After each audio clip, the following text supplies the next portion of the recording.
حروف مقطعات کے فوراً بعد عام طور پر آپ دیکھیں گے قرآن حکیم کی عظمت، وہ اللہ کا کلام ہے، اس کے اندر ایک جلال ہے، اس میں ایک جمال ہے۔ یہ کلام اس ہستی کا ہے جو العزیز ہے، الحکیم ہے، جیسا کہ یہاں بھی فرمایا گیا تنزیل الکتاب من اللہ العزیز الحکیم۔ اس کے علاوہ جو آیات ہم پڑھ چکے اس میں خاص طور پر نوٹ کیجئے کہ تذکیر بآلاء اللہ کے حوالے سے بہت اہم مضامین ہیں۔ یہ مکی صورتوں کا خاصہ ہے کہ اللہ کی نعمتوں کے حوالے سے اس کائنات پر غور و فکر کرو، اللہ تعالیٰ نے تمہارے لیے کیا کیا بندوبست کیا ہے، کیا کیا اہتمام کیا ہے۔ خواہ وہ آسمان سے بارش کا نازل ہونا ہو، زمین کے اندر وہ قوت نمو رکھتی ہے کہ ایک بالکل ڈیڈ سیڈ، مردہ بیج جو ہے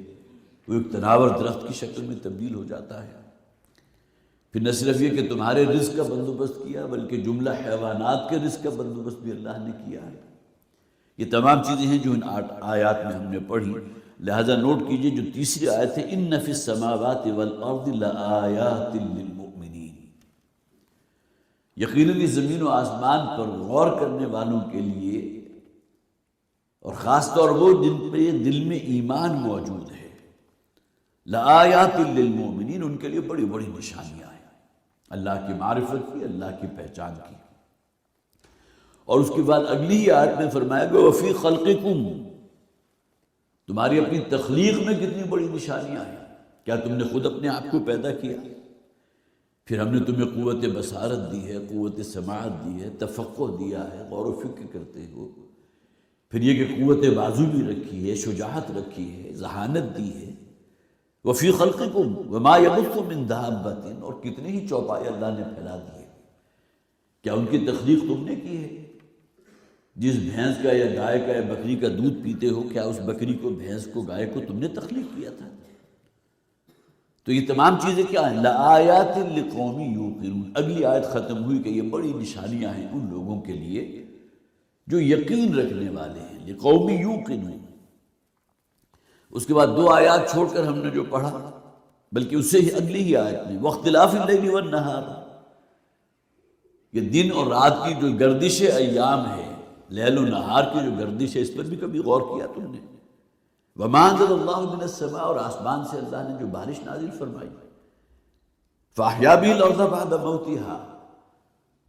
اور اسی بارش کے ذریعے اللہ تعالیٰ نے اس زمین کے جو بالکل مردہ ہو چکی تھی اسے زندہ کر دیا، اس میں انواع و اقسام کی چیزیں تمہارے لیے پیدا کر دی۔ وتصریف الریاح، اور یہ ہواؤں کا چلنا، لآیات لقوم یعقلون، یقیناً اس میں نشانیاں ہیں ان لوگوں کے لیے جو عقل سے کام لینے والے ہیں۔ دیکھیں کل 5 آیات ہیں، اور پہلی 2 آیات تو وہ ہیں جو حروف مقطعات اور قرآن کی عظمت پر ہیں،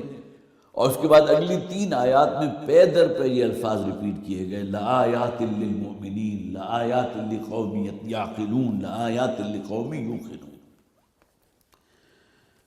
اس کے بعد فرمائے گا ویل لکل افاک اثیم، تباہی اور بربادی ہے اس شخص کے لیے جو سب کچھ یہ دیکھ رہا ہے،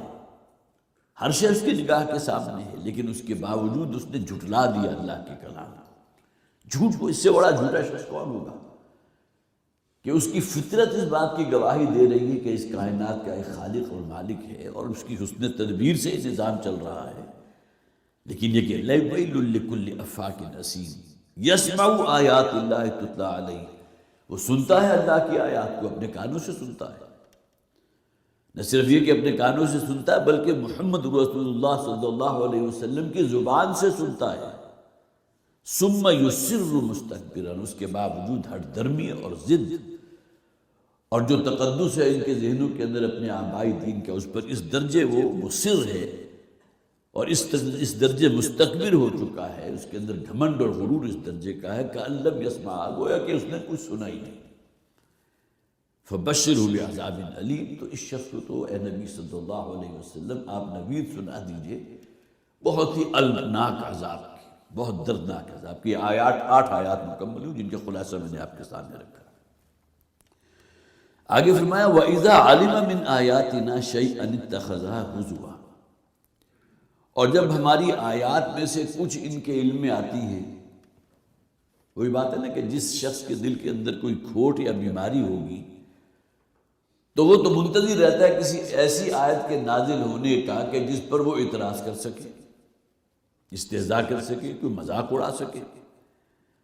تو اذا علم من آیاتنا، اور ہماری آیات میں سے جب کوئی ایسی آیت اس کے علم میں آتی ہے، اتخذھا ہزوا، تو اس کا وہ تماشا بنا لیتا ہے۔ اب قرآن حکیم میں کتنی ہی آیات ہیں جس کے پس منظر میں واقعات موجود ہیں کہ مشرکین مکہ نے جس طرح استہزاء کیا ہے، جس طرح مذاق اڑایا ہے۔ سورہ بنی اسرائیل میں ذکر موجود ہے نا حضور کے معراج کے سفر کے، جو زمینی سفر ہے۔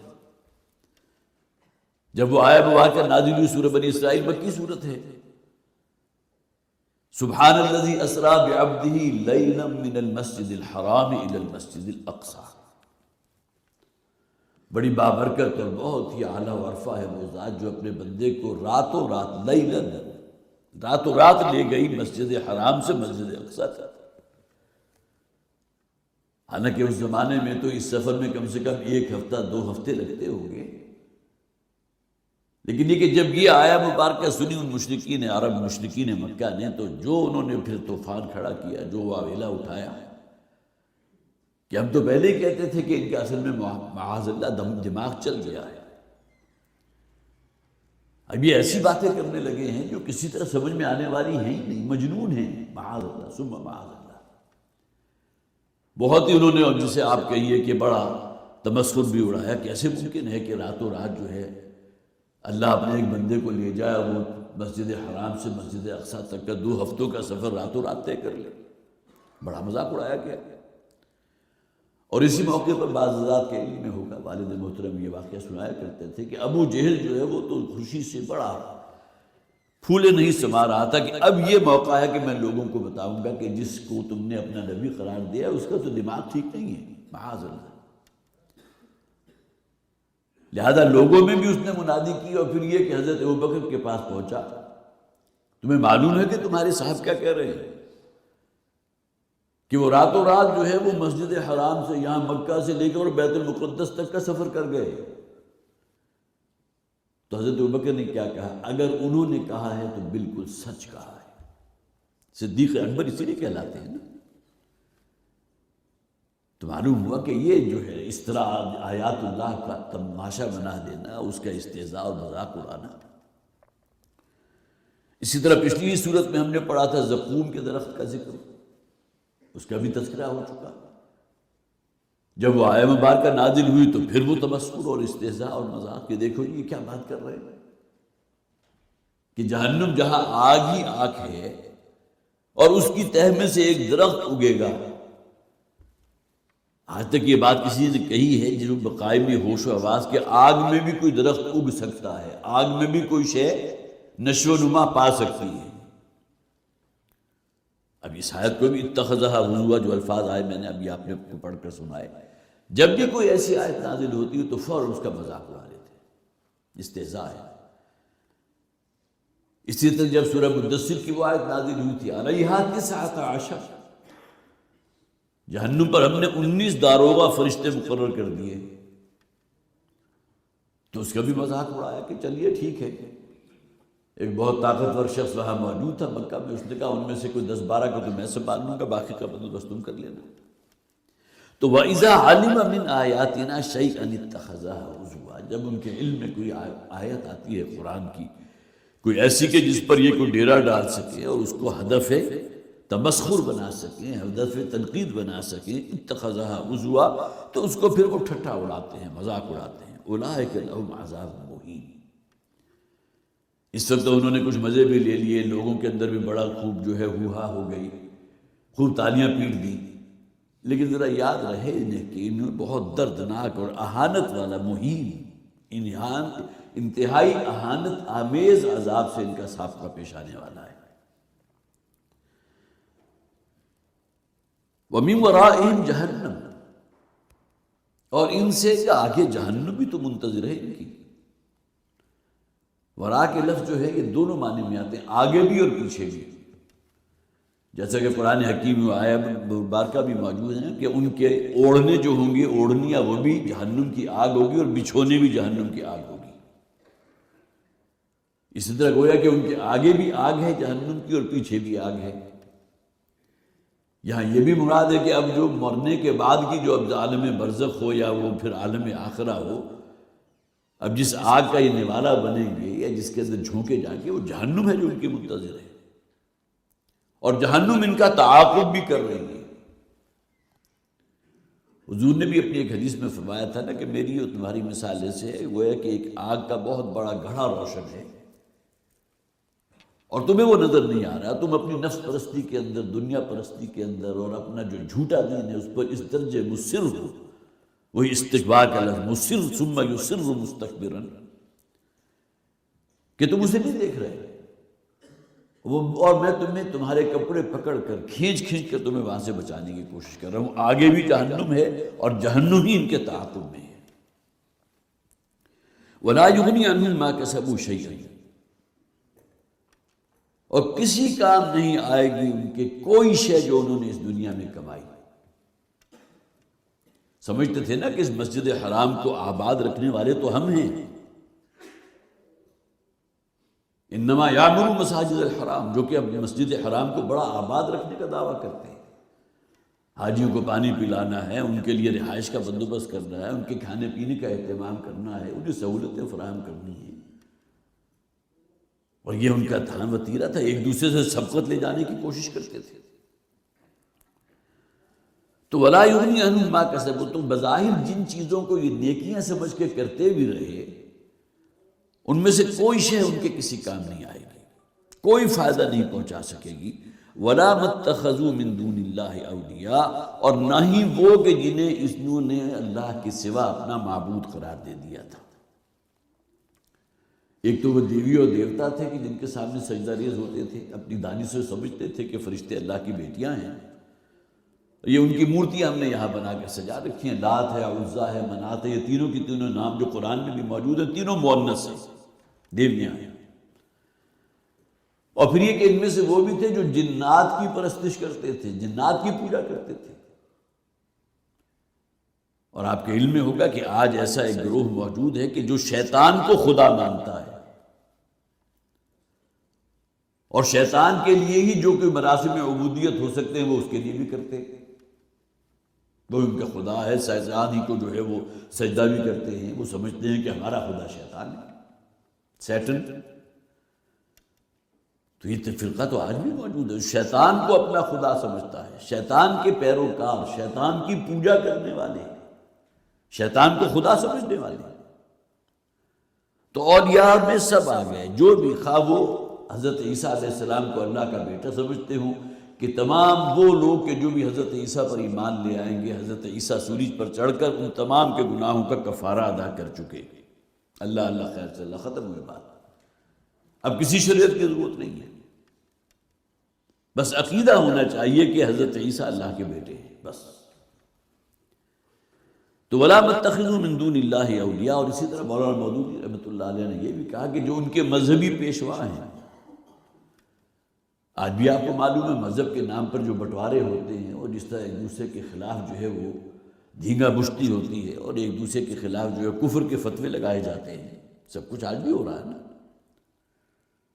تو اولیاء میں سب ہی آ گئے، ان میں سے کوئی بھی جنہیں یہ اپنا کوئی حمایتی سمجھتے ہیں، اور کسی درجے میں کوئی یقین یا کسی درجے میں کوئی گمان ہے آخرت کا کہ آخرت ہونے والی ہے اور شاید یہ ہمیں وہاں بچا لیں۔ قرآن میں ذکر موجود ہے، جب ان سے پوچھا جاتا ہے کیوں پرستش کرتے ہو دیویوں دیوتاؤں کی، الفاظ کیا ہیں ان کے؟ وَمَا نَعْبُدُهُمْ إِلَّا لِيُقَرِّبُونَا إِلَى اللَّهِ زُلْفَىٰ، ہم جو انہیں کی پوجا پاٹ کرتے ہیں تو اس لیے کہ وہ اللہ کے ہاں ہمیں کوئی بچا سکیں گے اس عذاب سے، ہمارے کسی کام آ سکیں گے۔ تو مذہبی پیشوا ہے جو کھلواڑ ہو رہا ہے مذہب کے نام پر، وہ بھی، اور پھر گویا کہ کسی کوئی پیر صاحب ہیں یا کوئی بھی آستانے کے جو ہے وہ کوئی مالک ہیں، کوئی ہیں، اور وہ سمجھتے ہیں کہ بس گویا کہ جنت کی چابی ان کے پاس ہے، بس ان کی خدمت کر دو، ان کی جو ہے وہ کوئی چاپا پوتی کر دو، جو بھی کر دو، تو جنت کا جو ہے یہیں سے وہ آپ سے سرٹیفکیٹ لکھوا کے لے جائیں۔ یہ سب اس میں آ گئے، کوئی شے ان کے کسی کام آنے والی نہیں۔ اور اس میں تو آخری بات وہ ہے نا جو محمد رسول اللہ صلی اللہ علیہ وسلم نے ایک موقع پر اپنے قریبی جو اعزہ و قارب ہیں انہیں جمع کیا، خاص طور پر خواتین کا ذکر آتا ہے اس حدیث میں، حضرت فاطمہ بھی موجود تھی، حضرت صفیہ جو حضور کی پھوپھی ہیں وہ بھی موجود تھی، اور یہ الفاظ آپ نے بارہا سنے، انہیں مجالس درس میں سنے، یا فاطمہ بنت محمد انقذی نفسک من النار فانی لا املک لک من اللہ شیئا، اے فاطمہ محمد کی لخت جگر صلی اللہ علیہ وسلم ورضی اللہ تعالی عنہ، جہنم کی آگ سے بچنے کی فکر خود کرو، انقذی نفسک من النار، خود بچاؤ اپنے آپ کو نار سے، جہنم کی آگ سے، اس لیے کہ اللہ کے ہاں میں تمہارے کسی کام نہیں آ سکوں گے، فإنی لا املک لک من اللہ شیئا۔ تو کجا وہ معاملہ اور کجا یہ کہ ان کے یہ اولیاء، یہ جھوٹے خدا، یہ نبی جنہیں یہ اللہ کا بیٹا قرار دیتے ہیں، حضرت عزیر ہوں، حضرت عیسیٰ ہوں، یا ان کے مذہبی پیشوا اور کسی آستانہ عالیہ کا کوئی گدی نشین انہیں شاید بچا لے گا، وہاں ان کے کام آئے گا۔ وَلَهُمْ عَذَابٌ عَظِيمٌ، اور ان کے لیے بہت بڑا عذاب ہے۔ هَذَا هُدًى، اب دیکھیں قرآن وہی الفاظ ہیں نا، آیات آفاقی کی طرف اشارہ، پھر توحید کی بات، یہ ہے اصل میں ہدایت نامہ، مراد قرآن حکیم، ھذا ھدی، یہ ہے اصل میں ہدایت، یہ تمہیں بتا رہا ہے، یہ تمہاری رہنمائی کر رہا ہے، یہ تمہیں متوجہ کر رہا ہے تمہارے خالق کی طرف، تمہارے رب اور مالک کی طرف، اور یہی قرآن تمہیں بار بار متنبہ کر رہا ہے کہ مرنے کے بعد زندہ کیے جاؤ گے اور تمہیں اپنی زندگی کے ایک ایک عمل کا حساب دینا ہے، محاسبہ ہوگا۔ ھذا قرآن، قرآن کی پیغام، قرآن کی نصیحت اور تذکیر تو یہ ہے۔ والذین کفروا بآیات ربہم، اور جو لوگ اللہ کی آیات کا کفر کرتے ہیں، تسلیم نہیں کرتے، مکی صورت، لہذا اولین مخاطب تو وہی ہیں نا، مشرکین مکہ۔ والذین کفروا بآیات ربہم لہم عذاب من رجز علیم، تو ان کے لیے تو وہ عذاب ہے کہ جو بڑا دردناک ہے اور بلا کا سخت عذاب ہے، چمٹ جانے والا عذاب۔ گویا کہ قرآن کے نازل ہونے کے باوجود اور ہر شے مبرہن ہونے کے باوجود اپنی نفس پرستی کے اندر اور اپنے مشرکانہ جو بھی ان کی اوہام پرستی کہہ لیجئے، باطل نظریات کہہ لیجئے، اپنے آبائی دین کو بڑا مقدس سمجھنا، وہ تعصب جو ہے آبائی دین کا وہ کہہ لیجئے، اس کے باوجود اگر وہ اس سے کسی طرح ہٹنے کو تیار نہیں تو ان کے لیے چمٹ جانے والا ایک بلا کا دردناک عذاب منتظر ہے۔ اب دیکھیے دوسرا رکوع شروع ہو رہا ہے، پھر وہی آیات آفاقی، مکی صورتوں کا خاصہ، کھول آنکھ زمین دیکھ، فلک دیکھ، فضا دیکھ، یہ شعر آپ بار بار سن چکے، یہ مشاہدہ کرو اس کائنات کا بڑی باریک بینی کے ساتھ، اور یہ نظام دیکھو کون چلا رہا ہے اس کائنات کے نظام کو۔ اللہ الذی سخر لکم البحر، اللہ ہی ہے کہ جس نے تمہارے لیے اس سمندر کو مسخر کر دیا۔ سین، خا اور را یہ مادہ آتا ہے، اس کے لیے 3-4 معانی جو ہے اس کے کیے گئے۔ مسخر کر دینا گویا کہ کسی کے قابو میں دے دینا، اب سمندر ہمارے قابو میں تو نہیں ہے، لہذا دوسرا ترجمہ اس کا کیا کیا گیا کہ تمہارے کام میں لگا دینا۔ سورہ ابراہیم میں آیا وَسَخَّرَ لَكُمُ الشَّمْسَ وَالْقَمَرَ، وہاں ہم یہ ترجمہ تو نہیں کریں کہ اللہ تعالیٰ نے سورج اور چاند کو تمہارے کنٹرول میں دے دیا، تمہارے لیے مسخر کر دیا، تمہارے تابع کر دیا، نہیں، بلکہ یہ سسٹم وہ ہے کہ جو تمہارے لیے اللہ نے وضع کیا ہے۔ جیسے کہ میں نے پچھلی مرتبہ بھی عرض کیا تھا، ایسا نہیں کہ ایک سوئچ ہے جو آن کیا اور آف کیا، رات ہو گئی اور دن ہو گیا، بلکہ بتدریج دن بڑھتا ہے تاکہ ہمارا انسانی جسم ہے نا اس کا عادی ہو سکے، ورنہ کہ گھٹا ٹوپ رات ہو اچانک جو ہے نصف النہار پر سورج آ جائے تو انسان کی تو آنکھیں ممکن ہے کہ انسان اندھا ہو جائے، اس قدر کنٹراسٹ جو ہے وہ شاید انسان کی آنکھ اس کو برداشت بھی نہیں کر سکے۔ اسی طرح دن جو ہے سورج چڑھا ہوا ہے خوب نصف النہار پر، اچانک رات ہو جائے، نہیں، اللہ تعالیٰ نے تدریج رکھی ہے۔ یہ اللہ تعالیٰ کی جو تخلیق ہے بڑی حکمت کے ساتھ ہے، اس میں ایک تدریج ہے۔ تو سخر کے معنی یہ بھی ہے کہ مسخر کر دینا، وہی معنی کہ تمہارے کام میں لگا دینا، تمہارے تابع کر دینا۔ سخر لکم الشمس والقمر، وَسَخَّرَ لَكُمُ اللَّيْلَ وَالنَّهَارَ، اسی طرح رات اور دن اللہ نے تمہارے تابع نہیں کیے،